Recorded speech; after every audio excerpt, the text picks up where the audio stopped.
Құрметті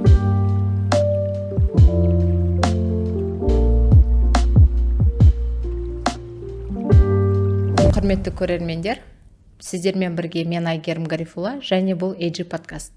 Каналымызда біз әр адамның басында болатын проблемалармен, яғни мәселелермен отбасылық, рухани, қарым-қатынас, ақша, байлық жайлы тақырыптарды қозғайтын боламыз. Эксперттерді шақырып, яғни өздерінің тәжірибелерімен бөлісіп сіздерге пайдалы ететіндей қылып, иншаллах, подкаст сүрудеміз.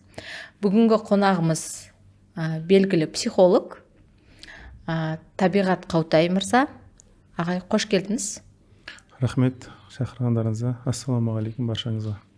Ағай бізде жиі қонақта болады, сізбен бірге сұхбат сүру өте ұнайды.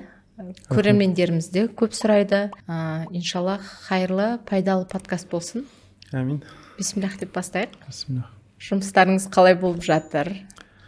Жұмыстар енді қалай десем екен, жаңа уровеньге шығып жатырмыз деп айтайын ба. Жұмыс шүкір жақсы, орынша келе жатыр. Бірақ бұдан да лучше жасау болады, енді одан да жақсырақ деген секілді. Біраз газға басу керек деген сияқты. Так, жақсы шүкір. Қазіргі таңдағы сізге келіп жатқан, я болмаса сізден көмек сұрап жатқан 3 запросты айта аласыз ба? Енді былай айтайын, ең жиі болып жатқан андай ғой, уже ажырасуға 5 секунд қалғанда хабарласатындар көбейіп кетті. Өз-өзі жылда болатын нәрсе, видимо, жаз уақытта ма, күзге қарай жаз уақытта ажырасу көп бола ма, сондай бір нәрсе бар. Уже біткеннен кейін барлығы уже адамдар өмірге кино секілді қарайды, киноларды көрсетеді, соңғы 5 секундта кнопкаға басып құтылып үлгереді деген секілді. Солай көп проблеманы шешпей созып даже, сосын уже екеуі ажырасуға бел буып қояды, шешім қабылдап қояды. Содан кейін бірақ психологқа көріне салайық дейді да. И мен де айтамын да, енді неге келдің деймін да, бәрі өлеңде жатқан адамға енді андай дәрі ем болмайды ғой. Ол алдын ала емделу керек деген сияқты. Бірақ андай чисто для галочки келеді да.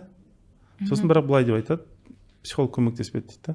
Мысалы, мен келсем, енді біздің жалпы Қазақстанда, әлемде барлық психологтар сапалы емес, енді о жағымен келсем, мен нетіп тұрған жоқ. Бірақ андай да бар да, енді шынымен де жұмысын тиянақты жасағысы келетін психологтар да бар. Бірақ сіз ондай психологқа барғанның өзінде де уже ажырасуға шешім қабылдап қойды, и уже андай қалай десем екен, ешнәрсе көмектеспеді деп вывод жасағанда дұрыс емес та, мысалы. Сосын тағы бір нәрсе бар. Мысалы, өткен жолы бір видео шыққан еді, Reels. Мен Медина қаласы туралы айтқан пікірімді. Әлде де сол пікірдемін. Мысалы, Медина қаласы, енді шынымен махаббат қаласы да. Өзімде барып оны былай көрдім, практикада көрдім. Шынымен де жаңағы отбасылық махаббат біраз тереңдейтін сондай бір қалада.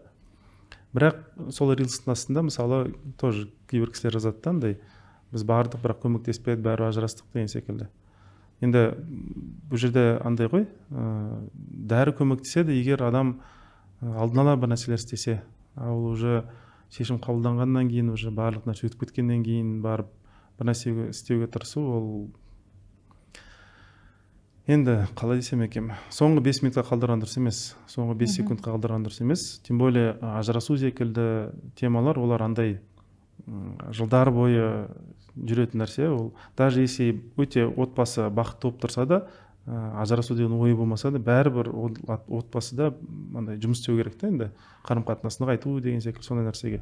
Ол кез келген адам басына келуі мүмкін нәрсе. Ол даже мысалы пайғамбар саллаллаху алейхи вассалам өмірінде де болды да, мысалы риск болды, что андай ажырасу мүмкін деген секілді болды да. Сондықтан ол кез келген адам басына келуі мүмкін, Алла тағала бәрі сынайды ғой. Біз тем более Алла тағала айтады ғой, енді сендер просто так жараттық и жібере саламыз деп ойламаңдар, бәрі сынаймыз дейді. Сынақ ол үнемі болады, барлығы сыналады. Ол андай қанша жерден адам сүйіп тұрсаң да бәрі сыналасың, тем более сүйген адамдармен көбірек сыналамыз деген сияқты ғой. Жақындарымызбен, анда бөтен біреумен емес, жақындарымызбен. Сондықтан андай соңғы 5 секундқа қалдырмаса, соны айтар едім. И 5 секундқа қалдырғаннан кейін бір нәрсе көмектеспей қалды деп та айқайлаудың да керек жоқ. Өйткені пойыз өтіп кетті да кейбір мәселелерде. Оны алдын ала жасау керек еді да. Андай көмектеспейді, мынау андай шешімі жоқ проблема деп айтқан дұрыс емес. Өйткені әр нәрсенің уақыты бар, алдын ала жасаған дұрыс болады да, уақытты өткізе алмай. Соны бір айтар едім. Сол бір ең үлкен запрос. Екінші запрос бәлкім не шығар, енді қалай десем екен, былай деп айтайыншы, төсек мәселесі. Көп қарастырылатын екінші запрос төсек мәселесі. Бұл да өте қатты актуальны болып кетті. Адамдар былай деп айтайыншы, отбасылық қарым-қатынаста ләззатты бірінші орынға қояды. Ләззат болса, біз значит бақыттымыз, ләззат болмаса бақытсызбыз деген секілді. Сол себепті сондай установкамен өмір сүргендіктен ләззаттан бір азаю болды ма, бітті. Біз уже бір-бірімізге интересный емеспіз, қызық емеспіз, бәлкім екеуміз асыққан шығармыз, может быть, іздеген адам сен емес шығарсың деген сондай выводтар жасайды да. Вот, и ол да дұрыс емес. Неге өйткені андай отбасылық мәселеде андай тек қана ләззат іздеу, или оны бірінші орынға қою, ол да дұрыс нәрсе емес. Особенно мысалы бұл мәселе андай әйелдер тарапынан көп қозғалатын нәрсе. Олар андай новое приключение деме, или новое впечатление деме, сондай нәрсені қатты қалайды да. Әрине жаңалық болып тұрған дұрыс, адам бір-біріне андай жаңаша қараған дұрыс, бір-бірін жаңаша ашқан дұрыс деген секілді. Бірақ бұл жаңадан бір-бірін ашуды материалдық салада ғана көрген дұрыс емес. Мысалы, адамдар ойлайды, бір-бірін ашу ол тек қана төсек мәселесінде ғана мәселе деп, или же екеуміз көп путешествие баруымыз керекпіз, әйтпесе күшті жерлерде тұруымыз керекпіз деп қана ойлайды да. Ол материалдық махаббатпен барлық нәрсе шешілмейді. И бұл да бір қандай проблема? Бала кезінде мысалы ата-анасы көп внимание бере алмаған, и вниманиенің орнына подарка берген да, мысалы зат сатып алып, ойыншық деген секілді тағы бір нәрсе. И балада сол қалыптасқан, что мені жақсы көреді, қашан маған материалдық бір нәрсе берсе. Материалдық бермесе, демек жақсы көрмейді деп. Яғни махаббаттың понятиясы бар, махаббат деген сөздің түсінігі дұрыс емес та көп адамда. Махаббат ол значит маған беріп тұру керек деген сондай установка өмір сүреді. Ал бермесе бір нәрсені, мысалы андай ақшасы аз болса, тағы бір нәрсе болса, ол значит сүйе алмайды деп ойлайды да. Бұл тек қана әйелдерде ғана емес, ер адамдарда бар. Мысалы өткен жол бір жігітпен сөйлесіп отырмын. Өте успешный жігіт та, былайша айтқанда миллионер. Шынымен де миллионер. Андай стартаптар бар деген секілді, сондай тек қана Қазақстанда емес, шетелде бар сондай бизнестер. Өте сондай жігіт. Бірақ постоянно жұмысқа кіріп кеткен. Енді жұмыстан басқа еш нәрсе жоқ та, былайша айтқанда. Енді ол жігітті мен көп бұрыннан танимын, сөйлесеміз. Ондай жігіттерді көп, таныс жігіттер. Сосын мен айтамын енді тоже үйлену темасы болады. Неге үйленбейсің анау-мынау? Оказывается, оның центральный установкасы былай екен, не да? Мен семьямды сүйгім келеді. Семьяны сүю үшін мен оларды полностью толықтай бастан аяқ ақшамен қамтамасыз етуім керек дейді да. Сондықтан проекттер кіріп кеткен. То есть оның установкасы былай, мен егер семьям ақша бере алмасам, демек мен олар сүйе алмаған болып саналамын ғой дейді да. Сондай установкамен өмір сүреді да. Неге ол болған? Өйткені бала кезінде өзі андай қалталы семьядан шыққан, обеспеченный. И олар да бала кезінде сөйтіп балаға сөйтіп үйреткен да. Біз сені сүйеміз. Вот дәлел ретінде мә саған подарок, мә саған сыйлық, мә саған мынау деген секілді. И сол себепті сол установкамен тұрған өмір сүргендіктен ол да өскенде не істейді? Бірінші бизнестарды құрып алайын, бірінші жеткізіп алайын дейді. Мен айтамын, бизнес ол бітетін нәрсе емес қой, ол жалғаса береді. Біз тем более неше жыл болды уже араласып сөйлесіп жүргенімізде, әлі сол бизнесте ол. Ақша қырып жатыр, тауып жатыр, білмеймін неше миллион тауып қойған. Бірақ соның өзінде де бітпейтін бір мәреді ол, постоянно гонка. Вот, сондай мәселе бар. Ерлерде де бар, қыздарда бар. Қыздар көбіне тұрмысқа шықпайды, қалталы болсын дейді. Өйткені қалталы болса ғана сүйе алады дейді. Жігіттер де солай, үйленбей жүріп алады, бірінші жағдай жасап алайын, сосын барып сүйе аламын деген секілді. Енді ол сөздердің ішінде шындық та бар, бірақ 100% ақиқат емес та ол. По ходу дела жол жөнекей болады көп нәрсе. И тем более бас екі болмайша мал төрт болмайды деген қазақтың сөздері бар ғой. көп берекет мысалы қай уақытта келеді, екі адам қосылғаннан кейін де басталады да көп нәрсе. Мен де енді бойдақ кезімде ақша таптым, жақсы таптым, бірақ үйленгеннен кейін басталды да көп нәрселер. Андай әлдеқайда үлкен суммалар сол кезде үйленгеннен кейін келе бастайды да. Өйткені ол жерде баланың ризқы бар деген секілді. Балаң болмаса ризық қалай артады? Вот, соны қарастырмайды да адамдар. Бұл жерде енді, конечно, кейбір кісілер айтуы мүмкін, мен 5 балам бар, 7 балам бар, ризық артқан жоқ қой деген секілді. Ол басқа мәселе. Бұл жерде андай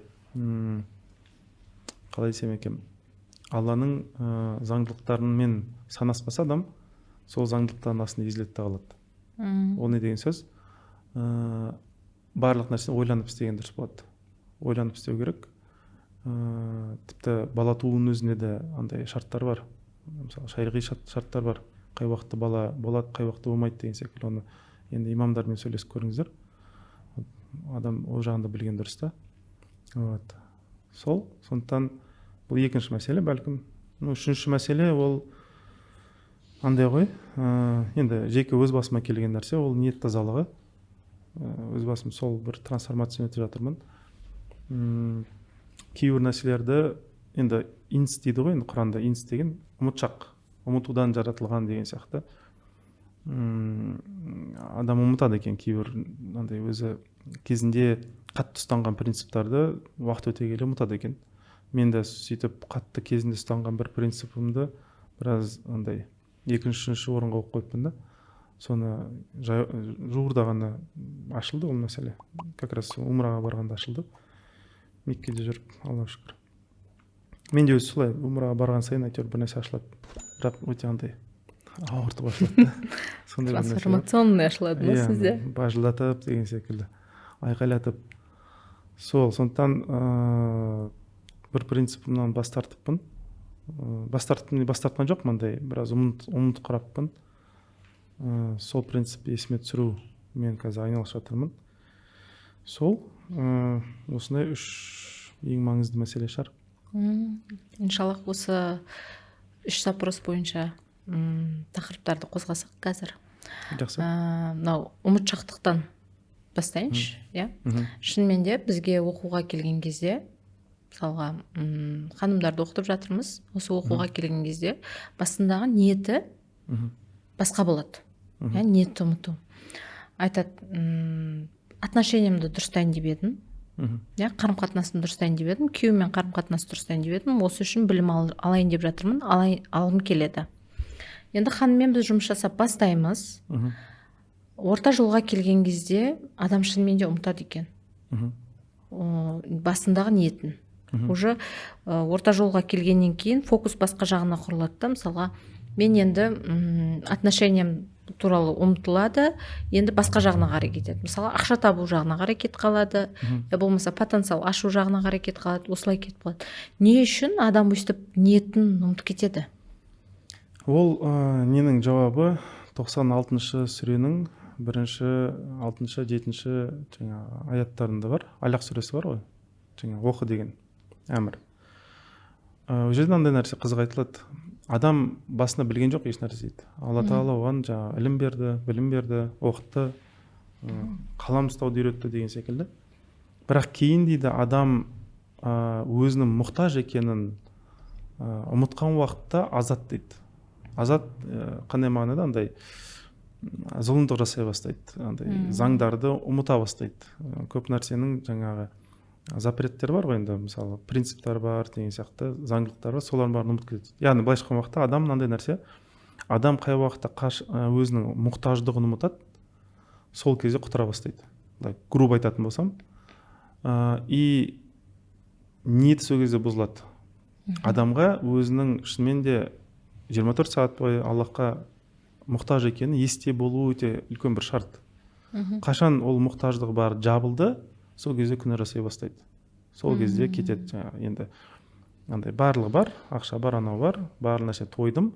Сол кезде уже андай нәпсі уже күнә хочу болады да былайша айтқан уақытта. Өз адам сондай ғой.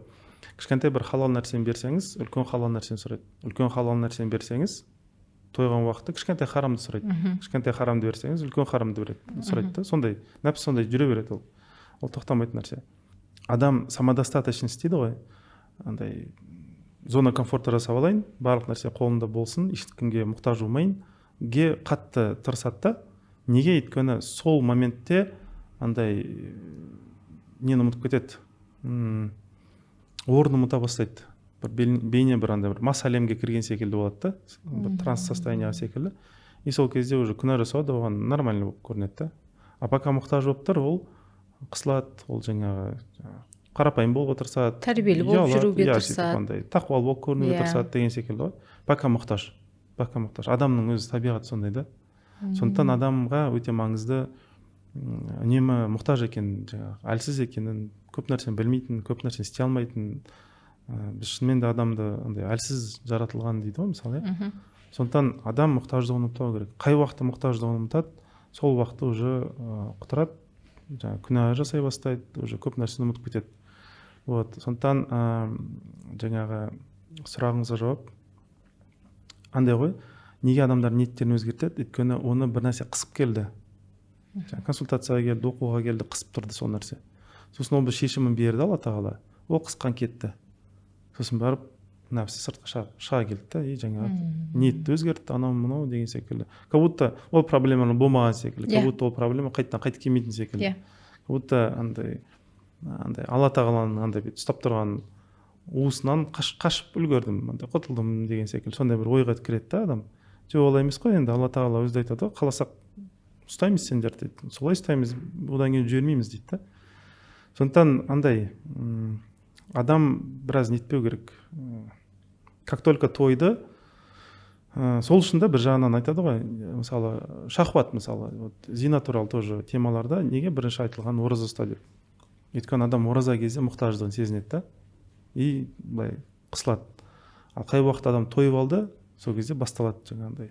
Мысалы неге психологияның өзінде де айтады ғой, егер шахват деген білетін шығар енді адамдар, шахват деген қарама қарсы жынысқа деген мысалы не тартылыс күші дейікші, и жаңағы дүниеге де тамаққа да тартылыс күші. Мысалы психологтар айтады, егер шахват күшіңнің контроль жасаған келсе дейді, таң атқаннан кейін жатпа дейді. Оказывается, сондай нәрсе бар адамда, ол шынымен де бар нәрсе.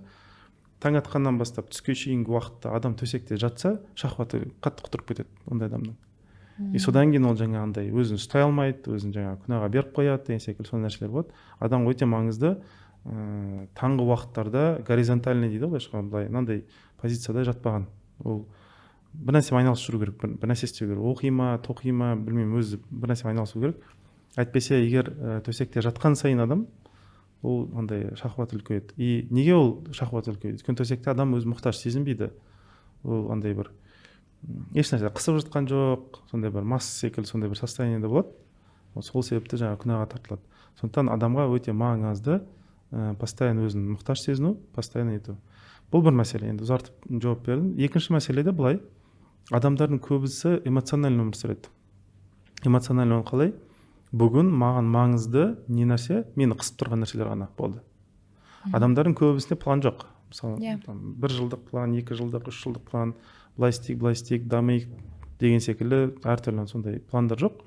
Настроениеге байланысты өмір сүреді, көңіл күйіне байланысты өмір сүреді.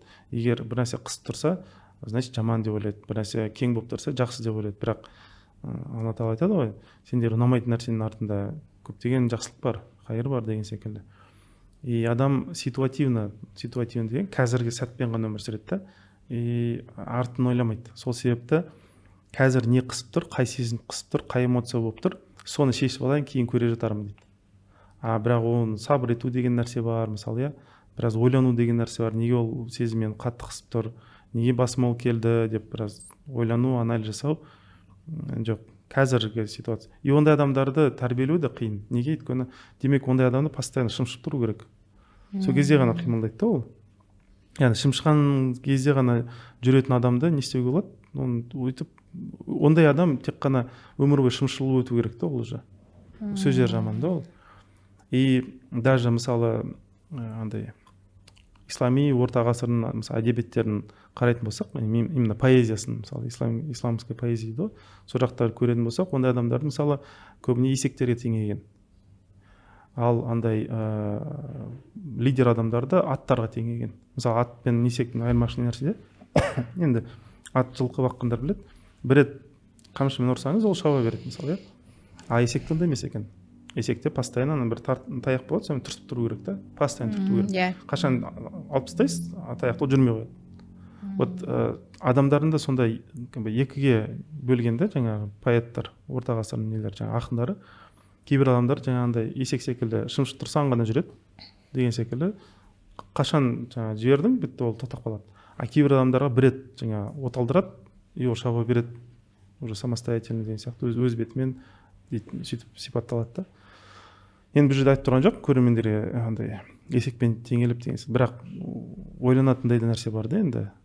Егер өмір бойы шымши берсең, адамды өмір бойы тек қана сөйтіп қана адам болатын адам болса, ол адам көпке алысқа бармайды да. Қиын болады. Иә, қиын болады. Мысалға осыны да мына жерде де айтсақ болатын шығар. Адамдар қарызда болады ғой. Кредитте болады. Иә, сол адамдар келіп сұрайды да, неге постоянно менде кредит? Постоянно менде бір қарыз. И мен былай сұрақ қоямын да иногда. Егер де мен сізге қазір 5 миллион теңге берсем, не жасайсыз? И ол кісі айтады да, бірінші очередь барып кредитін жабамын дейді. Яғни жаңағы нәрсе. Барады бүкіл мұқтаждықтарын жабады. Сосын адам не істейді? Ары қарай жаңағы итермелеп отыратын не жоқ? Қысу жоқ. Иә, жоқ. И айтамын да, сіз қысылмайсыз, жоқ дейді да. Сен главный қазір маған осы 5 миллионды бер, мен жауып алайын. Сосын ары қарай сосын көреміз. Ну, как попрет дейді ғой енді жаңағы, шынымен де как попрет болады. Шынымен де, значит, Аллах Тағала иногда біздің, даже не иногда, всегда біздің бір мұқтаждықтарымызды жаппайды, чтобы біз каждый раз.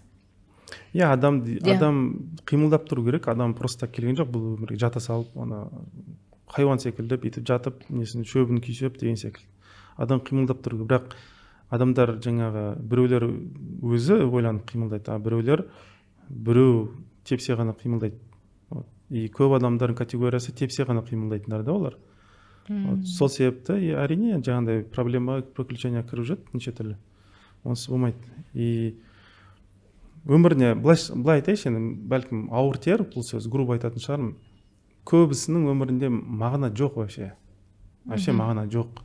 Мынандай бір сұрақ сұрайтын болсақ, не үшін өмір сүріп жатсың дейтін болсақ, ол максимум айтатын сол мұқтаждықтары. Отбасымды нетсем, ата-анамды нетсем, осы мен айтып тұрған жоқпын, что бұл кішкентай нәрселер, ата-ананың ризалығын алу, отбасын қарау, ол үлкен нәрселер, Алла Тағала ондай нәрсені андай маңызды деп атаған. Бірақ соның өзінде де бұның барлығы көбісі қарын мәселесі да, андай жеп ішу, сол болды. Былай мағынауи, былай ақылға салатындай бір үлкен бір жобалар, андай шынымен де андай бір із қалдыратындай деген секілді. Ондай нәрсе жоқ, көп адамда болмайды да ондай нәрсе. И сол үшін көп адамның да жаңағындай кредитте жүргенде бір ғана сол. Мен нені айтып жатқан жоқ, кейбір кісілер айтуы мүмкін, ол кредит, ол банкке байланысты, экономикаға байланысты, экономика түсіп кетті, анау жоқ, ол басқа мәселе. Мен айтқым келіп тұрған нәрсе, тағдыр жағынан егер қарайтын болсақ, адамзаттың жалпы көбісі неге осындай халде, өйткені мағына жоқ, ойланбайды. Мен просто келген жоқпын, өмірдің бір қадірі бар шығар деген нәрсе жоқ. Просто ситуацияға байланысты өмір сүреді. Вот, и қалай қаңбақшағылар болады, қалай жел үрді, сол жаққа қарай домалаймын, мына жаққа үрсе, мына жаққа домалаймын деген секілді. А өзінде бір өмірге деген несі жоқ, көзқарас жоқ. И сұрасаңыз ойын, мысалы, бір оқиғаға байланысты, бір несіне байланысты, ол бір өзден естіген нәрселер айтып бере алады. Там интернеттен, газеттен, анда-мында естіген бір өсектерді айтып бере алады. И соны еще өзінің мнениесі қылып көрсетеді. Мен осылай деп ойлаймын деген секілді. Бірақ шынымен де ол мнениесінің артына тұратын бір андай бір принциптары, құндылықтар көбіне болмайды адамдардың көбісінде. Бүйтіп ұстанатын бір несі жоқ, стержень дейді ғой, былайша айтқанда бір хребет дейді ма? Орыстар бір күшті сөз бар ана. Омыртқасы жоқ та былайша айтқанда.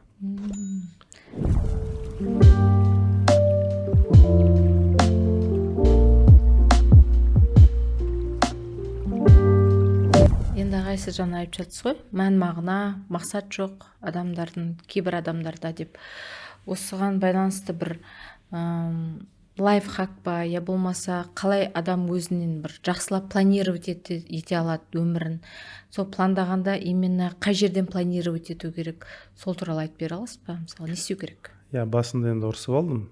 Ойланбайсың, бірақ енді ол шындық, бірақ енді шешім берейік. Хорошо, проблеманы айттың, енді шешім ұсын деген мәселе бар ғой. Хорошо, шешім былай: адам 5 сұраққа жауап беру керек. Асықпай бір қалам дәптер алып, А4 қағаз алып, үйде отырып бір жазсаңыздар дәптерлеріңізге. Бірінші сұрақ: мен келешекте дегенде енді былай 3 жылдық план жасау керек адам. 3 жылдан көп болса, ол уже арман болып кетеді. Ол бір елес секілді болып кетеді. Ол енді орындалу екі талай. Өйткені адам 3 жылдан көп обычно сабыр жетпейді көп нәрсеге адам. Максимум 3 жыл. Былай сұраңыздар, 3 жылдан кейін мен мысалы бірінші сұрақ: денемнің қандай болғанын қалаймын. Дене мәселесі. Яғни мысалы андай денемен не жасауды үйренгім келеді. Мысалы спортивный болған қалаймын ба, жаңағы денсаулығым мол болған қалаймын ба, андай шпагатқа отыра алатындай қалаймын ба, білмеймін, жүзуді білетін бір дене қалаймын ба, күшті андай қалай десем екен, подтянуть дейді, қалай десем екен, былай өзіне андай мықты сондай бір шымыр бір дене қалаймын ба деген сияқты. Қандай дене қалаймын, қандай спортта немесе қандай нәрседе тереңдегім келеді деген сұраққа бір жауап берсін. Бұның ішіне жаңа денсаулық кіреді, сұлулық кіреді, және жаңағы не кіреді, спорт мәселесі кіреді. Осы 3 нәрсеге жауап берсін. 3 жылдан кейін осындай денелі болғанымды қалаймын деген сияқты сұраққа жауап берсін. Бұл бір сұрақ.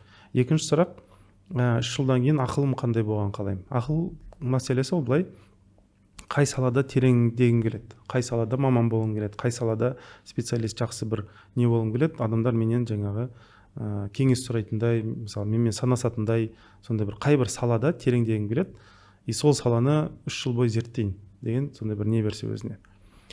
Даже былай айтайын, 3 жылда емес, негізі адам бір саланы 1 жыл зерттесінші тоқтамай, уже жемістерін жақсы көреді, сондай нәрсесі бар. Үшінші сұрақ: рухани жағым қандай болсын. Енді рухани мәселесі ол иман мәселесі, бірінші. Екіншісі әдеп мәселесі, тәрбие мәселесі. Үшінші құндылықтар. Қандай құндылықтарым, қандай принциптарым болған қалаймын деген сияқты. Бұл жерде өзі тартынатын сондай бір лидер адамдарға бүт қарасын. Неге мысалы кейбір адамдар маған ұнайды, оның қай бір принциптарын алсам менде де сондай адам бола аламын деген сияқты. Немесе қай адамның әдебін айтты мысалы маған, тәрбиесін айтты, сондай адамның әдебінде, тәрбиесінде менде де болса, мысалы өзіме ұнар едім деген секілді сондай ойлансын. Және иман мәселесінде тоже ойлансын. Иманның қаншалық терең болғанын қалаймын, мысалы, Алладан қаншалықты андай, Алланы қаншалықты көп сыйлағым келеді, или қаншалықты көп ұялып өмір сүргім келеді деген секілді. Немесе мысалы жаңағы мұсылмандардың қазіргі жағдайын ойлап андай көзіме көз жас келе ме келмей ме мәселесі, мысалы. Ол да бір иманның мәселелері да енді.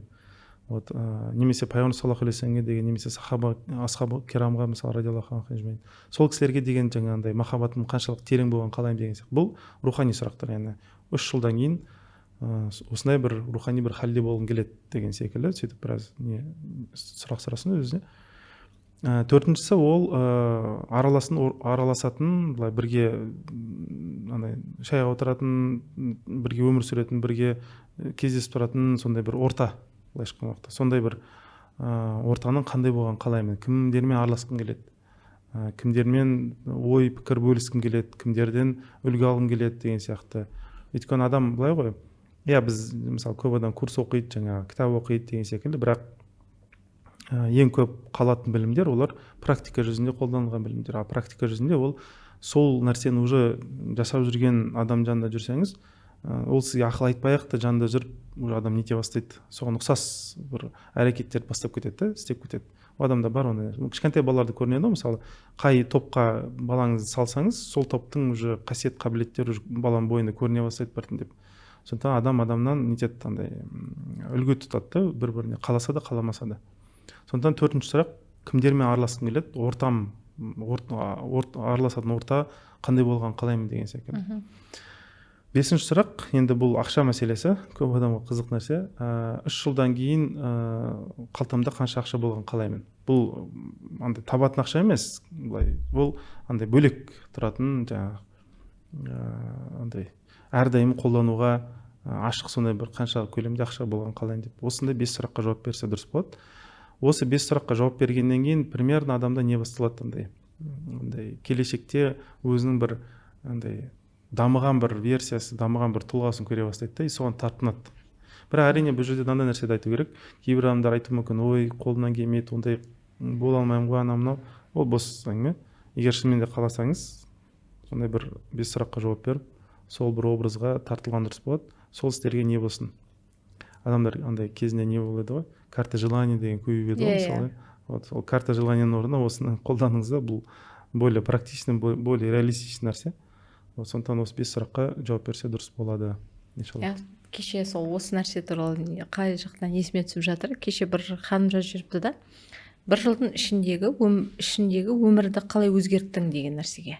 И осы нәрсе еске түсті да. Яғни бір жылдың ішінде шынымен де адам бір саланы көбірек зерттесе, бір салада кәдімгідей осыдан мақсат қылсам, мысалы жақсы специалист болам, жақсы эксперт болам, яғни осыны дамытам десе, шынымен де бір жылдың көлемінде жақсы нәрселерге жетуге болады. Иә, болады. Сол нәрсені қолдансаңыздар, құрметті көрермендер. Ағайдан күшті лайфхак сіздерге. Енді ағай, әрбір істі бастамас бұрын ниет маңызды. Біз енді бұл ниет тақырыбын сіз әрбір подкастта да айтасыз, бізде былай да айтып жатамыз, тақырыптарды түсіндіріп жатамыз. Бірақ қарап жатсақ, каждый ситуацияға ниеттің әртүрлі ашылады да. Әртүрлі бір Аллах тағаланың шынымен де жасап қойған бір караматтың несі шығар. Ниетке нәпсінің араласып кетуі болады иногда. Ниеттің өзінің бастап бұзылып кеткені болады. Яғни оның әртүрлі составтары бар екен да. Яғни трансформация кезінде адам өзінің ниетін қалай білуге болады? Дұрыс жасап жатыр ма? Адам былай бір нәрсе бар. Бұл былай деп айтайыншы, мысалы құдси хадис бар ғой, құлым мен туралы қалай ойласам, мен солай көрінемін деген секілді. Мынандай нәрсе бар. Қалай ойласа мәселесі маңызды болып тұр да, демек. Адамның өзінің пікірі болады. Адамның, былай деп айтайыншы, әлем негізінде шынайы әлем біз ойлағандай емес. Шынайы әлем Алла тағала қалай жаратты солай. Бірақ адам ол әлемнің ішінде әрекет етеді, сол әлемді қалай ойласа. Мысалы, кейбір кісілер айтады, мына жақта бизнес құра алмайсың, бәрі бесполезен деген секілді. Ол оның өзінің сондай пікірі. И ол сол пікірдің сыртына шыға алмайды. Шыға алмайды. Өзінің пікіріне өзі жеңіледі. И даже если андай возможностьтар болып тұрса да, мүмкіншіліктер болып тұрса да, ол мүмкіншіліктердің артында тұрған бір қорқынышты көріп тұрады. Болмай қалады, анау мынау деген сияқты. Соны көреді да, бастамай қойды. Или мысалы кейбір кісілер болады, жаңа үйлене алмайды, жаңа. Иә, неге үйлене алмайды? Өйткені қорқыныштар бар. Өйткені там ажырасулар қазір көп, адамды керек қылмайды, шынайы ешкім сүймейді, барлық ақша ғана нетіп қалған деген сияқты. Сондай бітпейтін вирус сөздер бар ғой. Соны көп тыңдап алған. Еще плюс жаңа дорамалар көп көріп алған деген сияқты ғой. Вот, сондықтан адам сондай бір адамда, жалпы адам психикасында өмір сүретін бір несі болады, андай бір забор секілді, бір қалбыр секілді, бір андай бір квадрат болады да, соның сыртына шықпайды адам. Өліп қалса да шыға алмайды ондай нәрсе. Адам, бұны біз енді көбісі установка дейді ғой. Установка деген не ол? Адам өз-өзіне қабылдап алған заңдылықтар. Адам нені, қай заңдылыққа сенеді? Мысалы, сенеді, что қазіргі уақытта дос табуға болмайды дегенге. Сенсе, психикасы сенсе, бітті. Ол уже жүрегімен соған сенсе, психикасында уже достаспаймын деген установка тұрады. Ешқашан достаспайды ол. Кіммен қанша жерде араласса да, қанша жерден бірге жүрсе де, шынайы достықты нетпейді.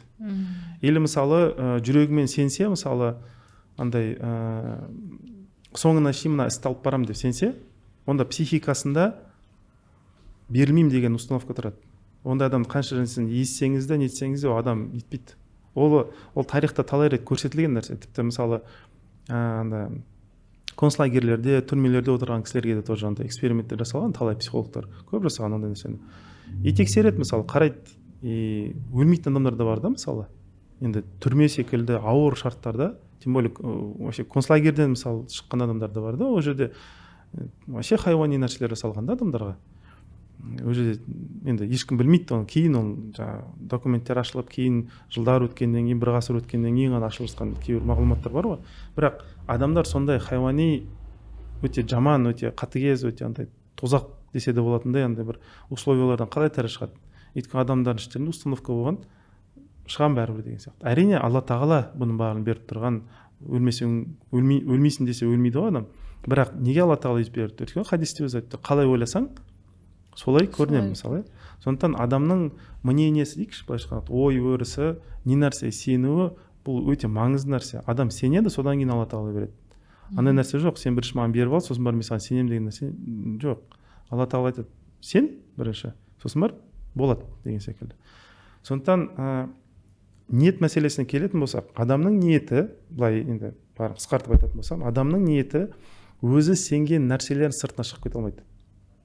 Өзі сенген нәрселерін сыртына шығып кете алмайды. Бұл бір. Екіншісі, адам ниеттене алмайды, қай нәрседен қорықса немесе күмәнданса. Оған ниеттене алмайды. Ниеттене алмайды ол. Қанша өйткені ол айтады, мен ниеттенген едім, бастаған едім дейді, обязательно алдынан бір проблема шығады. Обязательно проблема шығады. Неге? Өйткені ол оның ниетін өзінен көрсетеді.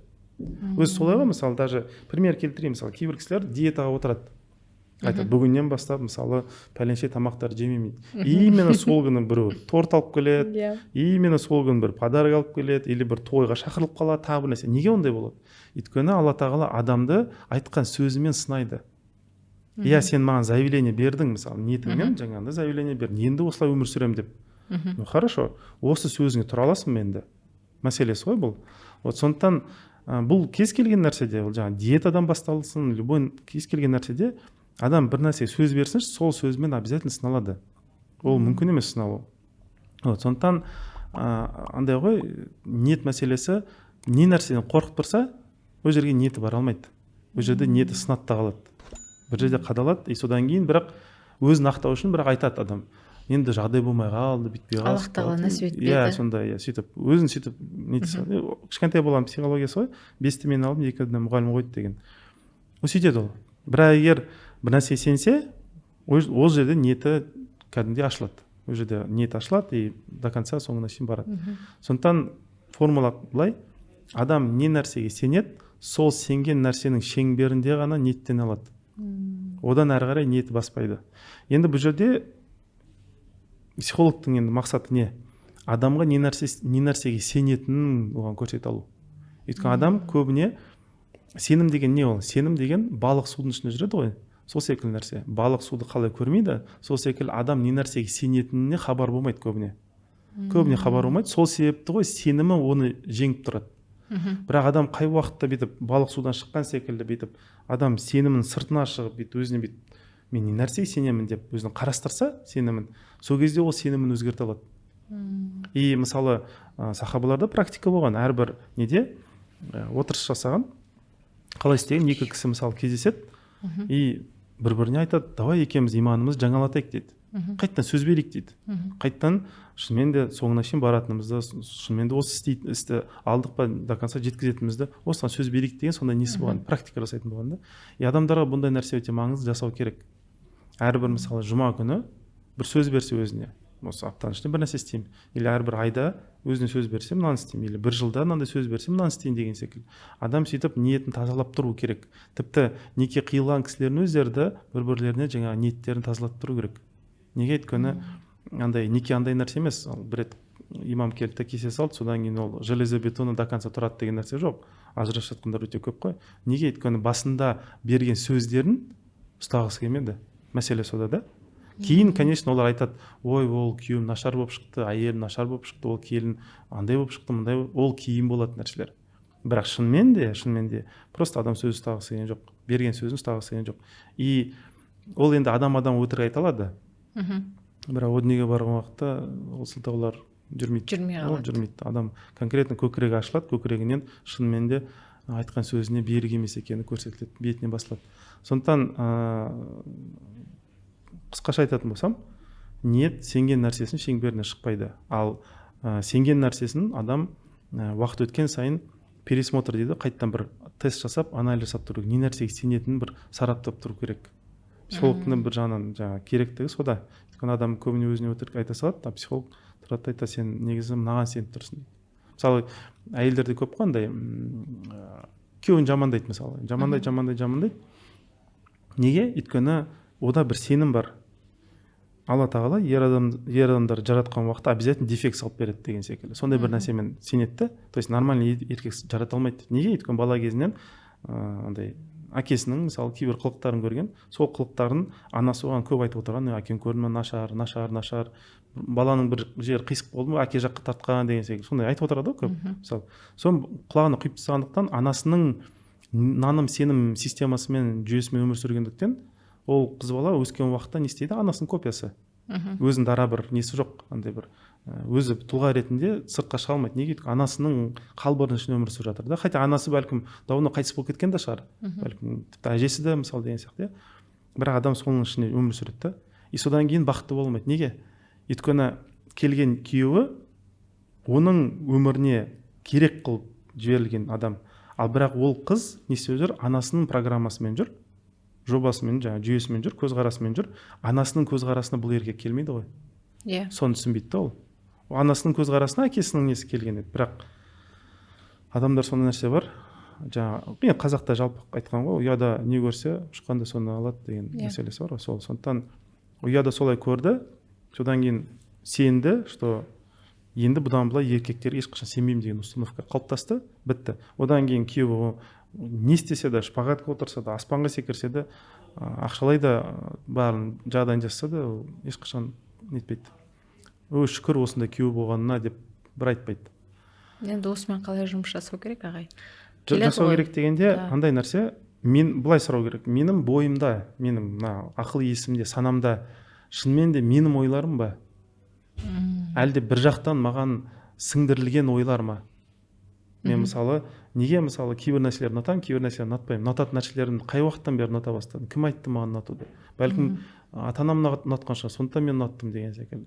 Или кейбір нәрселерді мысалы жек көремін, қашамын, или күмәнданамын, сенбеймін. Ол қайдан шыққан? Бәлкім біреу мені қорқып тастаған шығар. Ондай нәрсе жасамау ойбай деген секілді. Ол жарайды, ол қорқыныштар бәлкім 20-30 жыл бұрын актуальды болған шығар, бірақ қазір заман басқаша ғой мысалы деген сияқты. То есть адам өзінің наным сенімдеріне, жаңа ой өрісіне біраз критикамен қарағаны дұрыс. Мен бұл жерде айтып тұрған жоқпын, сенетін нәрсені қайта күмәндану деген мақсатта емес, жоқ. Бірақ менің ойымдағы ойларды, санамдағы қалыптасқан нәрселер, олар қайдан келді? Соны біраз ойластыру керек та, мысалы.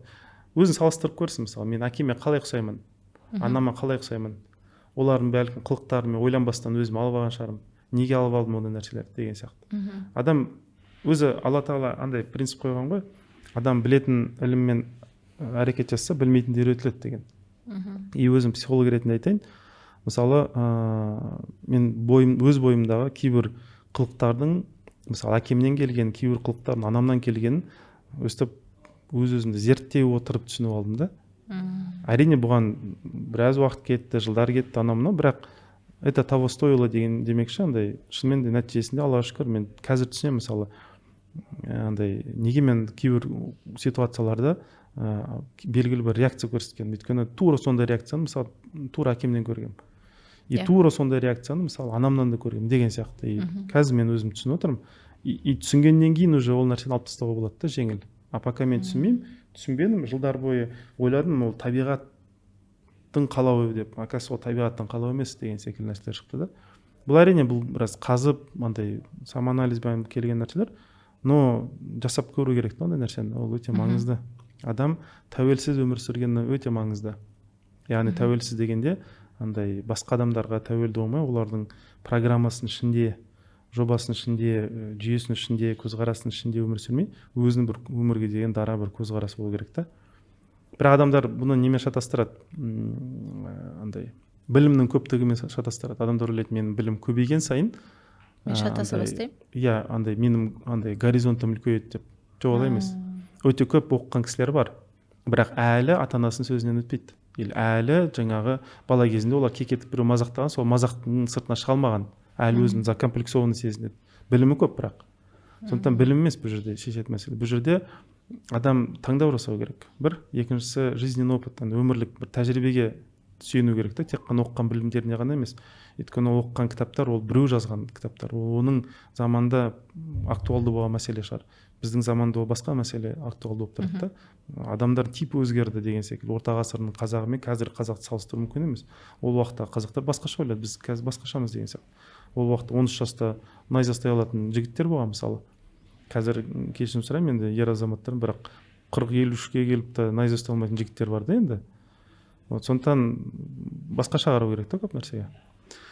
Сол енді пересмотр жасау керек. Өзіңіз жасай алмасаңыз, онда бір психологпен отырып андай анализ жасау керек, қазу керек. Бірақ өз-өзінде кінәлі іздемеу керек. Осыны айтып жіберейін. Сіз де бір оқуыңызда айттыңыз ғой, яғни адам өзіне дұрыс анализдей алу үшін, я болмаса дұрыс өзінің психологтың жұмысы негізі адамды өз-өзіне сыйлау. Иә. Енді осы сыйлауды осындай адамның өзінікі ма, ата-анадан келді ма, қай жақтан келді, қандай өмір сүріп жатыр, до болды, после қалай болып жатыр, осының барлығын бір өзінің маманымен жасау керек. Иә, ол рас. Иә, соны сұрайын деп едім ғой, яғни адамның ішіндегі жемчужинаны өзі таба алады ма, жоқ все-таки әр істің маманымен ба? Негізі таба алады, бірақ мынандай нәрсе ғой, ол мысалы, допустим, менде iPhone бар, и менен сұраса iPhone жасай аласың ба дейді. Қазір жасай алмаймын. Бірақ егер зерттесем, бір 15-20 жылдан кейін жасай аламын. Самостоятельно. Қанша инженерияны оқып, анамды, 15-20 жыл кетіп қалады да. Лучше барып сатып алған деген сияқты. Сол секілді бұл жерде тоже андай уақыт мәселесі ғой. Адам өзі қазып таба ала ма? Таба алады. Мен өз басым қазып тапқан нәрселер болды, Аллаға шүкір. Бірақ оған уақыт кетті. Оған көп уақыт кетті. И андай оқуларды сөйтіп айтамын, мысалы оқуға психолог болып білім алмасқа келген кісілерге айтамын, мына қазір 1,5 сағаттың ішінде айтылған мағлұмат 15 жыл кетіп қалды маған лично өзіме түсінуге. Сондықтан сізге бүйтіп қысқартып айтып беріп жатырмын деген секілді. Әрине олар енді өз өмірінде оны практикаға салуға тырысады, бірақ андай ғой, зачем оларға сол 15 жылды өтіп? Лучше 1,5 жыл ішінде соны түсініп алсын, и дальше уже басқа мәселемен айналыссын да. Өйткені біздің поколение кезінде болған басқа проблемалар, олар келесі поколение ауысқан дұрыс емес. Олар уже басқа мәселемен айналысқан дұрыс та. Мысалы біз неге, мысалы айтамыз ғой енді, біздің мазхаб Абу Ханифа мазхабы дейміз, иә. Сол кісілерді мысалы қалдырып кеткен іліммен қолданамыз. Олар неше ғасыр бұрын кетіп қалған кісілер.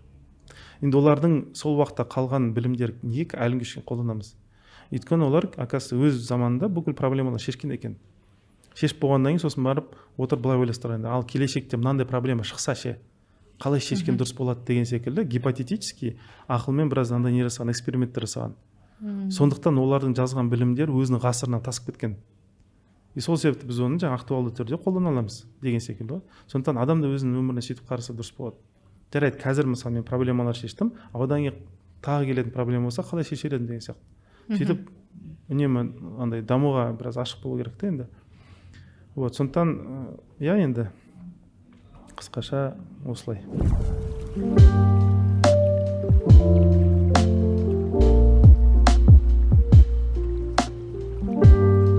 Ағай, жаңа сіз запростарыңызды айттыңыз ғой, екінші деп жаңағы төсек қатынас мәселесі, осындай мысалы бір жақты дұрыс не болмайды, претензия болады, тағы да басқа нәрсе деген.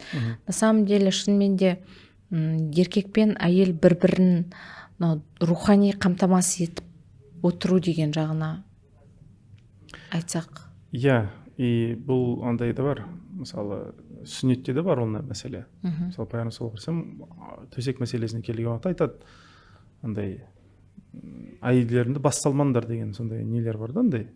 То есть оған дейін бір ол процесске шейін мысалы дайындалу керек деген мәселе бар да. Енді оның ішіне көп нәрсе кіріп кетеді. Оның ішіне бір-бірін түсіну, бір-біріне сөйлесе алу, андай эмоциональный байланысты болу, мысалы, иә, көп нәрсе кіреді. И просто бір мысал келтірейін. Допустим, пайғамбар саллаллаху алейхи ва саллям кезінде бір караван дайындайды да, жорыққа шығу үшін караван дайындайды, соған мысалы мал-мүлік жинайды. Мал-мүлік жинаған уақытта Хазірет Абу Бәкір радиаллаху анху келеді да, бүкіл мал-мүлкін беріп тастайды. Енді пайғамбар саллаллаху алейхи ва саллям қабыл алады, жаңа нәрсені қабыл алады. Хазірет Омар жаңа ортасын береді, жартысын береді, жартысын семьясында қалдырады деген секілді. Хазірет Осман басқаша береді, Хазірет Али басқаша деген сияқты. Енді бұл жерде айтын келіп тұрған нәрсе мынау. Мысалы Хазірет Абу Бәкір радиаллаху анху өзінің личності егер зерттейтін болсақ, ол өте эмпатия дейді ғой қазір. Эмпатия, мысалы, енді психологияны зерттеп жүрген кісілер біледі. Эмпатия деген басқа адамның ішіндегісін сезіп қою. Ол кісінің эмпатиясының жоғары масқара болған. Ол кісі пайғамбар саллаллаху алейхи ва саллямның ішінде не болып жатқанына қатты алаңдайтын адам болған. Қатты алаңдайды. Ауырып қалса, көрмей қалса 2-3 күн уже нете алмайды, өзін жоғалтып алады. Сондай кісі болғанда постоянно қатты сағынып тұрады пайғамбар саллаллаху алейхи вассалам даже мысалы ұрып таяқ жеп талып қалған уақытта бүйтіп оянады, көзін ашқан уақытта расулаллах аман ба деген бірінші сұрайтын сөздер сол да, мысалы басын жарылып жатқанына қарамастан деген сияқты. То есть өте сондай адам болған. Ол кісінің әлемі, ол кісінің өмірі тек қана пайғамбар саллаллаху алейхи вассалам ғана болған. Енді бірінші Аллах әрине, бірақ мысалы бізде қалай, бізде бала шаға, семья, карьера, анау мынау дейміз ғой, мысалы біз андай фокусымызды өмірлік біраз бөлеміз, сала а ол кісі бір-ақ сала ғана болған. Ол кісі тек қана пайғамбар саллаллаху алейхи вассалам көңілі қалай екен, болды, сонымен ғана өмір сүрген кісі десе де болады. И ол кісінің эмпатиясы өте жоғары болған. Мысалы оны қайдан білуге болады? Бір күні пайғамбар саллаллаху алейхи вассалам былай деп айтады, енді бір кісіге сондай бір таңдау берілді деген секілді. Мен мына жерде сөзбе сөз емес, былай мағынасымен айтайын. Таңдау берілді, досыңа бар немесе қал деген секілді. Ол адам жаңағы досын таңдады деп айтылады да. И Хазіреті Абу Бәкір сразу түсініп қояды, что Аллах Тағала, пайғамбар саллаллаху алейхи вассалам ұсыныс жасаған, қаласа маған кел, қазір жаныңды алайын, қаласаң біраз өмір сүр деген секілді. И пайғамбар саллаллаху алейхи вассалам досына барайын дегені, яғни жаныңды алшы, сені сағындым дегені. Соны Хазіреті Абу Бәкір түсініп қояды мысалы. И сразу сол жерде отырған жерде жылап жібереді. То есть түсінді, что пайғамбар саллаллаху алейхи вассалам жайлап алыстан уже қоштасып жатқанын, көрсетіп жатқанын. Соны түсініп қойды да. Енді жаңа караван мәселесіне қайтып келейік. Сонда эмпатиясы өте жоғары адам. Былай логически ойлайықшы, семьясына келіп бүкіл баласының аузынан, әйелінің аузынан бүкіл мал мүлікті жырып алып қоя ала ма? Ондай адам өйтіп істемейді. Ондай мінезі, көңілі өте нәзік адам өйтіп барып жырып алмайды ол. Ол бір грубый адамдар өйтіп істеуі мүмкін. Бірақ енді ол кісі қалай істеді? Қалай ол жаңа мал мүлікті бүкіл семьясында ала алды? Өйткені семьясы да оны беруге дайын еді. Яғни мысалы енді әйел адамдар жақсы біледі. Баласының аузынан последний нанды жырып алу әйелге ана ретінде ол өте ауыр нәрсе. Оны істей алу үшін оның имандылығы аналығынан да жоғары болу керек та. И соответственно не істеген? Хазіреті Абу Бәкір барып жаңа ұсыныс жасаған уақытта бұйырмай бүйтіндер сөйтіндер емес, біз секілді, біз айта береміз. Бірақ ол кісі не істеген? Отбасын сөйтіп дайындаған. Что бір күні келіп сұрақ қойсам, дайын болыңдар деген секілді. И олар дайын болған да. Баласы болсын, әйелі болсын, соңғы несі заты болды, соны берген. Яғни бұны айтын кеп тұрған нәрсе мынау. Бір ер адам бір жетістікке жеткісі келсе, бұл өте маңызды нәрсе. Семьясын сол жетістікке барар жолда дайындау керек. Дайындау керек. Қалай? Ертең мен бүйтіп қару-жарақ алып бір шабуылға барған уақытта артымда тұрып мен лақтырып кетпеңдер дейтіндей сөйтіп дайындау керек. Ол қалай? Яғни жаңағы әйелмен рухани темалар сөйлесу керек, бір-бірін түсінетіндей темалары сөйлесу керек деген сияқты. Өйткені ешкімге не емес, андай сыр емес. Жылдар өткен сайын уже денеге байланысты, материалдық нәрсеге байланысты ләззаттар оның барлығы кетеді. Ол уже қызық болмайды. Уже бұл жерде бір-бірін түсіне ме, түсінбей ме, сол мәселе қызық болады да.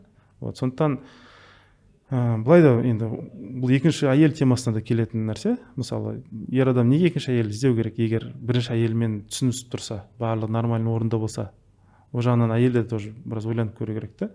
Вот, демек, бір нәрсе бар, мен оған бере алмай жатырмын. Сондықтан ол басқа жақтан іздегісі келіп тұр мәселесі бар да. Вот.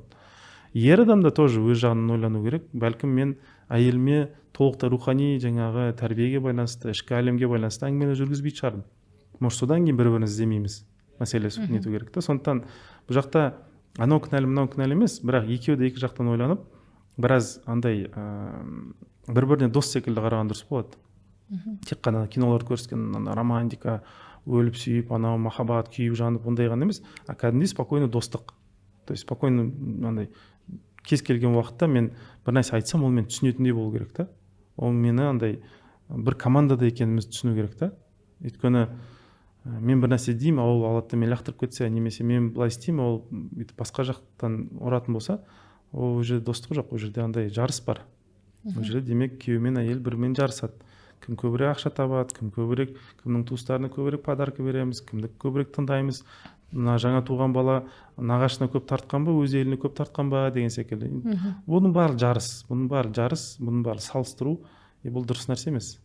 Ертең Құдайдың алдына барған уақытта екі жарысып тұрған адамнан сұраса, бір-біріне разысыңдар ма десе, жоқ дейді ғой. Бір, екіншісі андай жұмаққа бірге кіргілерің келсе, жоқ дейді олар. Онда извините мәселесі. Сондықтан адаммен күйеу мен әйел жаңағы бір бірімен дос болуға тырысу керек, бір бірін түсінуге тырысу керек, сөйлесуге тырысу керек. Кейін бір бірін түсінбедік, ол мен түсінбейді деп таңғалып бүйтіп как так деп бүйтіп шыққанда дұрыс болмайды да. Алдын ала о баста бір бірін сөйлесуді білу керек. Тек қана бір біріне мұқтаж болған кезде ғана емес. Мысалы андай болмайды, андай маған ол қазір керек болып тұр, сондықтан мен сөйлесіп алайын онымен. Кейін мен тойып алдым, ол маған керек жоқ, одан кейін уже сөйлеспеймін. Олай да болмайды. Ол чисто андай меркантильный дейді, былайша айтқанда эгоисттардың жасайтын нәрсесі. Адам адаммен сөйлесу керек, и адам адаммен түсінісу керек. Жалпы психиатрияда мынандай нәрсе бар. Аптасына дейді, хотя бы дейді 15 минут сөйлесу керек. Хотя бы дейді. Енді психиатрия сөйтіп айтады. Бұл былай батыста белгіленген бір андай уақыт көлемі. Но мен айтар едім, ол аз. Аз. Адам адаммен жиірек көп сөйлестіру керек. И андай күніне хотя бір 10-15 минут отырып, андай сөйлескен дұрыс. Неліктен? Өйткені мысалы онда тоже пайғамбар саллаллаху алейхи вассалам өмірінен алуға болады. Неге ол сахабаларын сахаба деп атаған? Мысалы сахаба деген сөз мағынасы ақылдасатын деген мағына білдіреді. Ол айтуынан болатын еді, достарым, жолдастарым, андай бауырларым, андай бірге жүретін нелерім деп, бірақ мен ақылдасатындарым деп тарихта сол сөз көбірек қалған да. Өйткені ол көп ақылдасатын еді. Ол андай нететін еді, алмасатын еді, пікір алмасу деген секілді. Пікір таласу емес, пікір алмасу болатын еді. И оказывается, андай нәрсе де бар екен, шайтан ұнатпайтын екі нәрсесі бар дейді. Егер адамдар бір-бірімен сәлемдессе, ат жөнін айтып, екіншісі бір-бірімен ақылдасса, шайтан өзі отыра алмайды дейді. Мысалы, сондай бір не бар да, қағида. Сондықтан адам адаммен ақылдасу керек. Мен білем, өзім шеше беремін деген тоже дұрыс нәрсе емес. Қанша адам ақыл болып тұрса да. И өз басымнан да өткен нәрселер, мысалы, енді біз Инстаграмда пост жазамыз ғой. Пост жазған уақытта, енді бұл Алланың мені тәрбиелеу методы ғой. Қазір енді, конечно, сайрап айтып тұрмын, бірақ тыңдармандарға да бір не болсын, үлгі болсын. Посттың 98%-ын жазамын бүйтіп. Анау деген секілді. Последний бір 2% болады. Сол ұйқаспай қояды. Ұйқаспайды, былай да жабыстырам, былай да тартам, болмайды, анау болмай қояды. Сосын бычыт болып отырам бүйтіп, басым қазан. Сосын енді как всегда не ғой, андай өшімді әйелімнен аламын ғой енді. Барамын да жаңағы бұртиып отырамын, жаңағы әйелім шай дайындап отырады бір нәрсе. Мен недовольны отырамын енді. Қашан мен халім сұрайды екен деген секілді. Енді не ғой, енді үйде патшасың ғой. Қисық кездерімді айтып жатырмын. Сол кезде менен сұрайды енді, не болды дейді да мысалы. Сосын мен де андай көрсету үшін мен терлеп тепшіп қаншама тырыстым, бірақ болмай жатыр деген секілді. Еркек өзі не көрсеткісі келеді, андай бір қырып жойып келдім деген секілді. Сөйтсе бір-екі ауыз сөз соны келістіре алмай отырмын да. Бір кезде айтамын, пост мынау туралы, мына жері болмай қалды. Ол былай ғой дейді да, ол даже ойланбайды да. Просто шай құяды, ол былай ғой дейді да, қалған заттарын реттеп жасап нете береді, шайын, несін, майын, қантын қойып деген сияқты. И мен де ана последний 2% таң деп отырады да. Иншаллах. И мен сосын қалай мен түсінбеген, боғым қайнап, кешірім сұраймын, бұл сөзім үшін енді быт-шыт боламын ана жерде, жаңа жерде. Бірақ Аллах Тағала мені сөйтіп тәрбиелейді. Не істеген? Маңызды 2%-ды әйелім аузына бүйтіп салып қойған, и то ол ойланбай да салады. Бүйтіп отырып, менде қалай екен, ол 2% қалай екен деп бүйтіп отырмайды ол. Просто на ходу бүйтіп жүріп бара жатып айта салады. Біз шай құйып жатып, маған қарамайды, ол былай ғой дейді, шай нетеді да, майына қарап бүйтіп жасап отырды. Ол да мен көзіме де қараған жоқ, ойланған да жоқ. Сол кезде андай ғой енді, сөйтіп Алла Тағала мені сөйтіп тәрбиелеп, не нәрсені көрсетті, что если мысалы 100% берсе Алла Тағала маған сол постты берді, мен не істеймін? Мен айтамын, ой, мен анаумын, мен мынаумын, мен дүниені тірегем, мен сенсіз ақта түсініп жатырмын барлық мәселені деген секілді. Сондай әңгімелер етеді ғой. Сондықтан Алла Тағала маған қой деген секілді. Біраз қарапайымдылыққа үйретеді, тыныштал деген сондай үйретеді. Плюс еще 98-ді береді. Другой момент, если маған 2 беріп 98-ді ханымға берсе. Жоқ, именно 98-ді береді де, финишқа келіп қалған уақытта қадаламды. Последний сол ең маңызды 2% ана 98-ді басып тұр да, былайша айтқан уақытта. 2%. Шынымен де 2%. Бірақ ана 98-ді басып тұр. Сөйтіп Алла Тағала не істейді? Адамды бүйтіп райына келтіреді. Кім арқылы? Әйелім арқылы. Енді кейбіреу айтуы мүмкін, ой, сенде подкаблук. Бірақ шынымен де факт бар, мойындауым керекпін. Ана 2% орнына отырмас еді, егер ханым маған айтпаса. Ол шынымен де ол мен мойындаймын. И сөйтіп ақылдасып сөйлескеннен кейін содан кейін ғой енді уже ханымнан сұрайсың че как қалай ойлайсың деген секілді анда мына ақылдасамын иә десеңші. ақылдасу деген соған үйретті аллах тағала. И қазір мысалы не болса да қандай әңгіме оқиға болып жатса да обязательно ақылдасып отырсам, даже если ол салада маман болмаса да.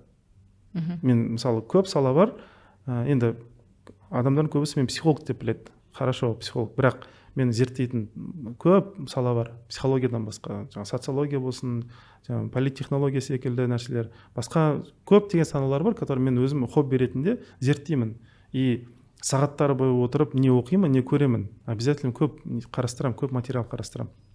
Оны біреуге түсіндіру мақсатында емес, просто өзіме қызық. И мен білемін, что ол салада мен уже білмеймін неше сағат, неше айлап, жылдап зерттеп тастаған бір салаларым бар. Ол салада мен ханым ешнәрсе түсінбейді, білмейді бәлкім, мен секілді. Мен секілді, мысалы, ол салада андай терең білмеуі мүмкін, мысалы, бірақ соның өзінде де сұрап қалған дұрыс. Неге? Өйткені Аллах Тағала оның аузына бір нәрсе салады, и ол нәрсе мені нетеді. Бұның да бір жағын айтып жатқан себебім былай. Кейбір әйелдер болады, мысалы, күйеуімен ақылдасқан ұнатпайды, рұқсат сұраған ұнатпайды, немесе шешімді өзі қабылдағысы келеді. Мен өз басым, еркек басыммен барып әйеліне сұрасам, сіздер әйел басыңызбен еркектен барып сұраңыздар. Даже если ол білсе де, білмесе де, ол саланы зерттесе де, зерттемесе де, оған қызық болса да, болмаса да, бәрі шешімге келген уақытта әйел кісілерге айтарым, обязательно күйеулеріңізден отағасы деп жанына иіліп барып сұрай салыңыздар.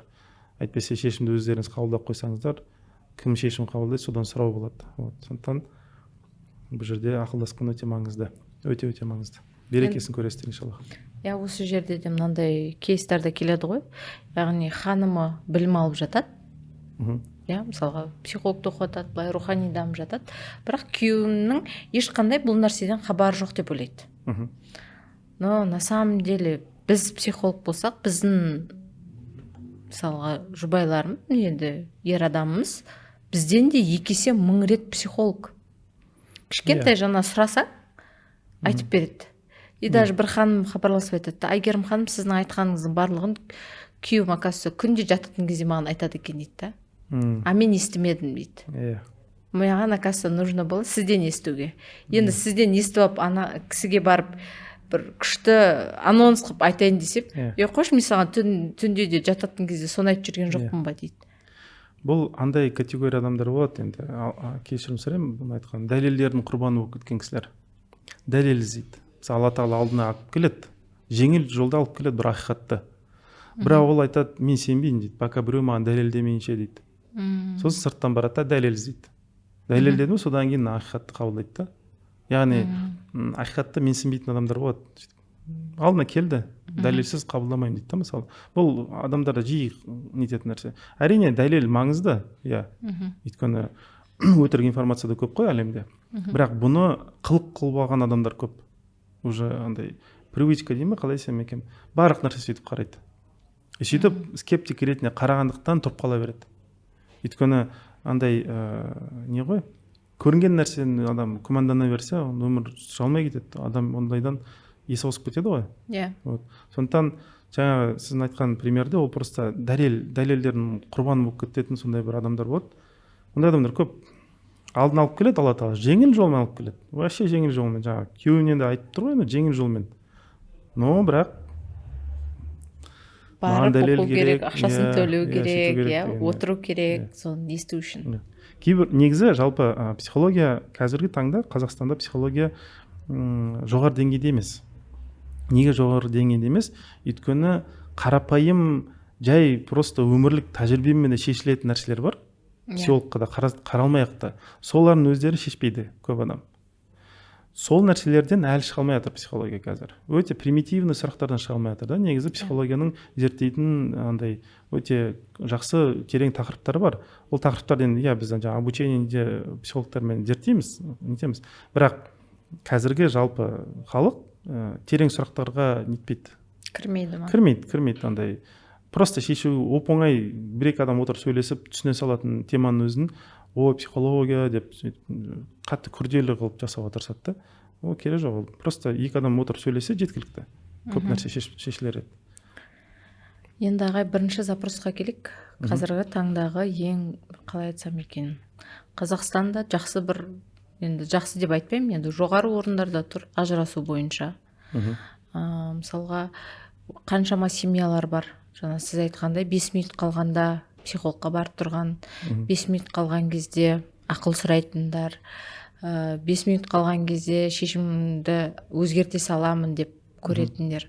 Мысалға осы тенденция қазір қай жақтан келіп жатыр? Мысалы психологиядан қай жерде ошибка пошла, что вот семьялар бұзыла бастады? Мынандай нәрсе, бұның тарихи мәселесі де бар, бір екіншісі глобальный причиналар, енді себептер бар. Тарихи мәселесін айтайын, сосын бар глобальный нәрсеге өтейін. Тарихи мәселесі былай, мынандай бір қағида бар.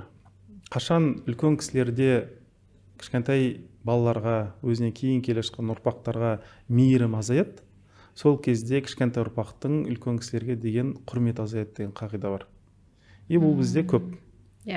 Үлкен кісілерде жастарға деген мейірім аз.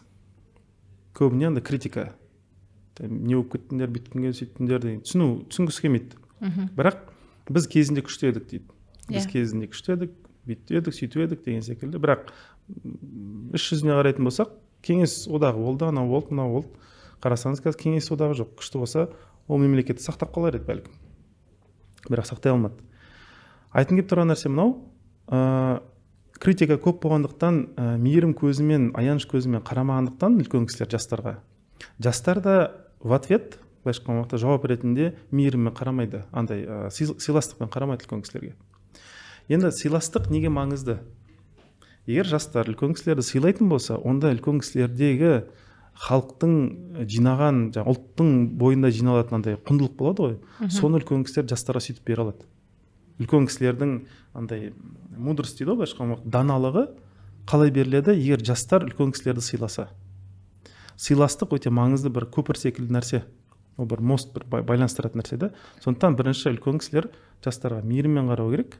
Сол кезде жастар үлкен кісілерді сыйлайды.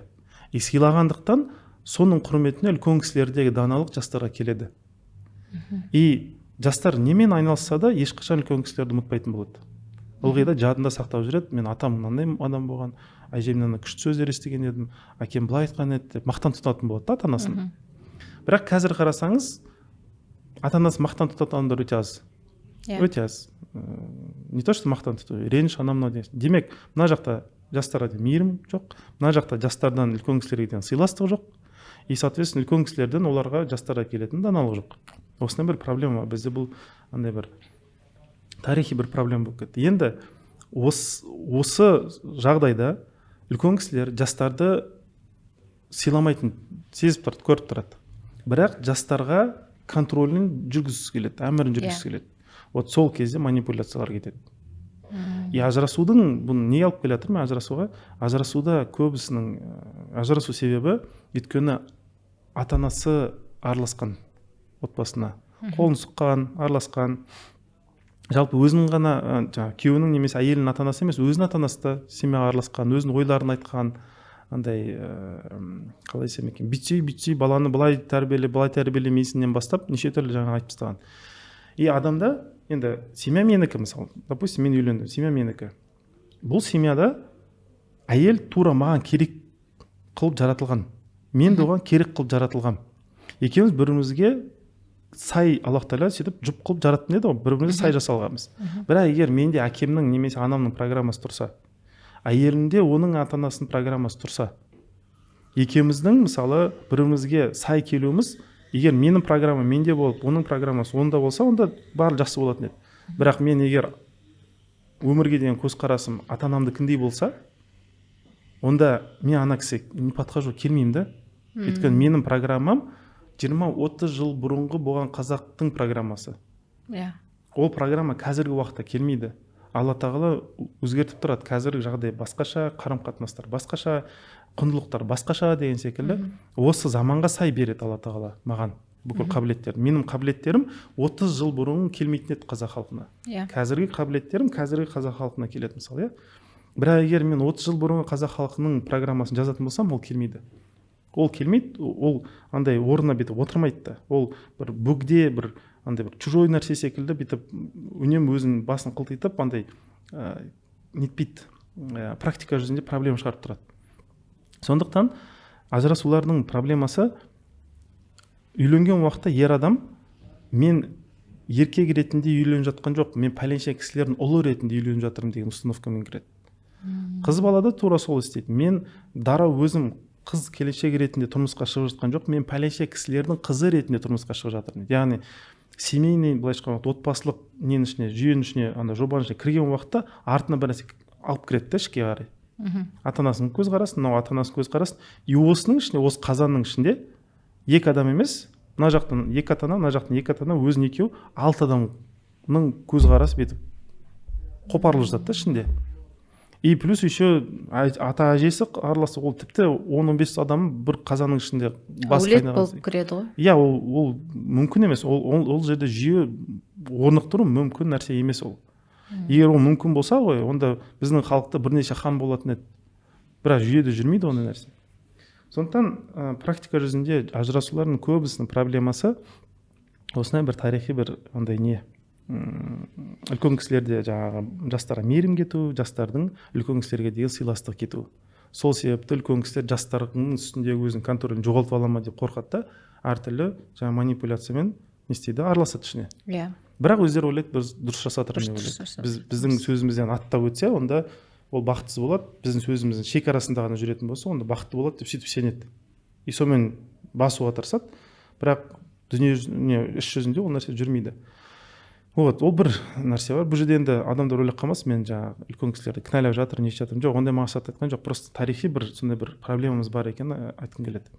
Екінші проблема ол глобалдық проблема. Ол қандай? Қазір андай нәрсе жоқ, шекара қалған жоқ. Қазір мысалы Қазақстан, Америка, Россия, Қытай, бұлар уже бір ауыл секілді болып кеттік та, глобализацияның салдарынан. Тура мен киетін киімді американец та киеді, қытайец та киеді деген секілді барлығы сондай араласып кеткен.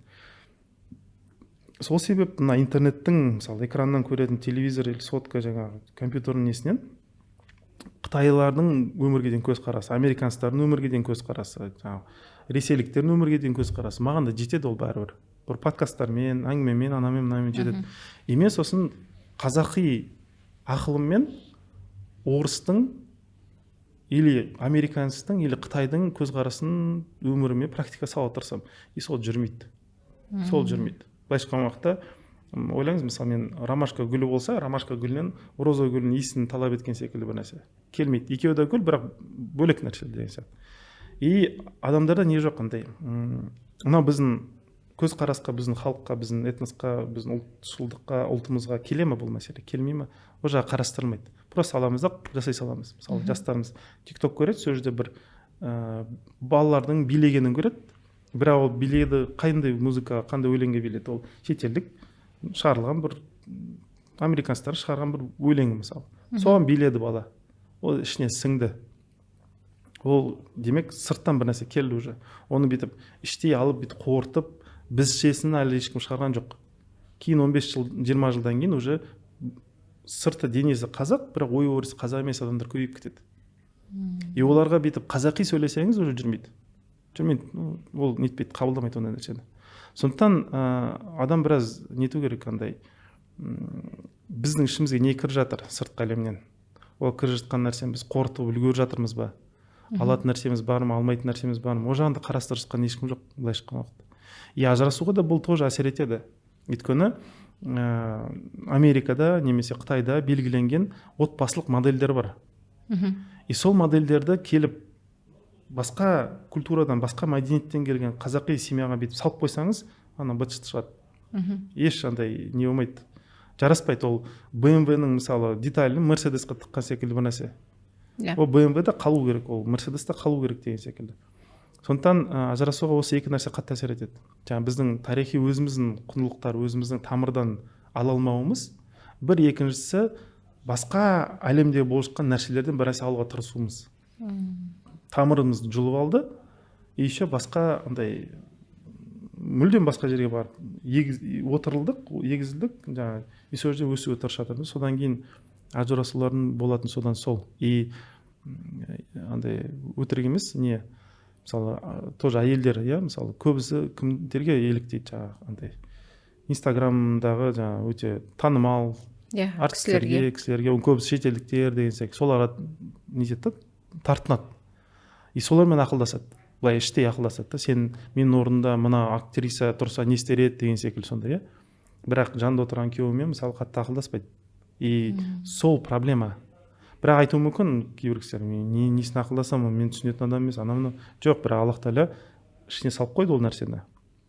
Бірақ сынақ ретінде жауып қойды и адамға көрінеді, как будто күйеуіммен ақылдасам, бір мардымды, бір стоящий бір нәрсе шықпайды деп ойлайды.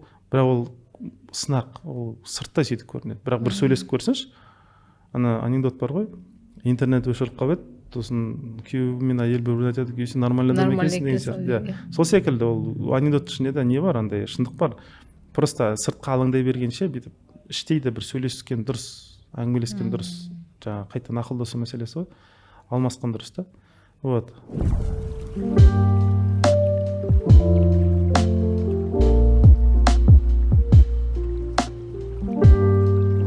Енді бұл мәселенің шешімін қалай десек, бұл шешім былай өзіміздің мәдениетке оралған маңызды, өзіміздің жаңағы мәдениетке. Бірақ бұл экологично болу керек. Ол қалай? Отбасылық семья құрған уақытта, біз қазақпыз, қазақилығымызды ұмытпаймыз. Бірақ одновременно ана нәрсені білу керек. 30 жыл бұрынғы өмір сүрген қазақтардың қазіргі өмірге көзқарасы келеді, немесе проблеманы шеше алады деп қарастырғаны дұрыс емес. Біздің қазір өміріміз басқа, ата-анамыздың өмірі басқа еді. Біз өзіміздің сынақтарымызбен жүреміз, олар кісілер өздерінің сынақтарымен жүрді. Сондықтан отбасылық семьяға кіргенде, жаңағы қарым-қатынасқа кіргенде дара тәуелсіз болып, жаңағы ата-анадан сепарация дейді ғой, бөлініп сөйтіп кірген дұрыс болады.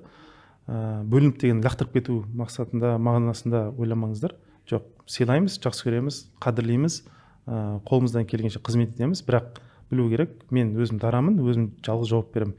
Егер мен мысалы ата-анамды ойлап бір қателіктер, күнәлар жасап қоятын болсам, оны да ұмытпау керек. Ол дүниеде менен Алла тағала сұраған уақытта не былай істедің деген уақытта мен не деп қоямын? Ата-анам үшін жасадым деп қоямын. Мысалы, и сол кезде ата-анам да жауапқа тартылады да. Сондықтан ол дүниеде менің кесірімнен ата-анам жауапқа тартылмайтында өмір сүруді тырысуым керек. Ол не деген сөз? Шешім қабылдасам өзім қабылдаймын. Ата-анам айтты емес, мен өзім жеке басым шешім қабылдауды үйренуім керек. Әйелімді тура солай, өз ата-анасының несін семьяға кіргізбей, өзінше менің әйелім болып саналса, онда екеуміз бөлек бір отбасы құруға тырысуымыз керек. Бұл өте маңызды. Және де глобалдық мәселеге келгенде, экраннан көрген әрбір нәрсені анализсіз қабылдай берген дұрыс емес. Біраз ойланып жасаған дұрыс болады. Сол. Ниет мәселесін иншаллах көрермендерге аштық деп ойлаймын. Одан кейін отбасындағы қарым-қатынастың қандай болу керек екенін, ер адам, әйел адам өзінің рөлдері, ажырасу не себепті болып жатыр деп біраз нәрсені талқыладық иншаллах. Қайырлы, пайдалы болады деп ойлаймын. Келгеніңізге үлкен рахмет. Шақырғандарыңызға көп рахмет. Алла разы болсын. Жұмыстарыңыз алға баса берсін. Сізден көптеген жаңалықтар күтеміз. Дұға етеміз. Мен дұға маған көп қажет. Дұға ет. Құрметті көрермендер, Табиғат ағаға дұға етіп қойыңыздар. Күшті курс жазып жатыр сіздерге арнап. Ағай, бір нәрсе айтайын ба сізге? Сіздің посттарыңыздан кейін прямой эфир сұрайтын да ханымдар да хабарласып жатыр. Яғни посттан кейін баяғыда ағай бізге бір прямой жүргізіп беретін еді. Қайда жоғалып кетті? Қайда жоғалып кетті дегендей. Иншаллах сізден көбірек кері байланыс, бөлісіп тұрсаңыз, я болмаса бізге подкастқа келіп бөліссеңіз де болады. Иншаллах. Жалғыз өзім көп нәрсені шеше алмайды екен, сондықтан лучше психологтар дайындайын деп, психологтар дайындауға көп көңіл бөліп кеттім. Бірақ, дұрыс айтасыз. Бөлісіп тұрсаңыз, прям не жасап жатырсыз, көрермендер өте қызық болып жатыр екен. Мен бір жауабым болды. Айтам, кейбір кездерде болады адамдарда, особенно психологтарда, тек қана өзі ғана түсінетін бір ситуациялар болады. Яғни бәрібір де прямой эфирді айтсақ та, оны Иә, түсіндіріп олар. жеткізе алмайтын кездер де болады. Сол сияқты иншаллах ағай, сәттілік сізге. Көп рахмет. Әмин. Аллах жәрдемшіңіз болсын. Иншаллах. Әмин. Көп рахмет шақырғандарыңызға. Ассалаумағалейкум. Құрметті көрермендер, осымен біздің подкастымыз аяқталды. Соңына дейін қарап шығыңыздар, подписка жасаңыздар, лайк қойыңыздар, комментарий жазыңыздар. Келесі кездескенше сау болыңыздар.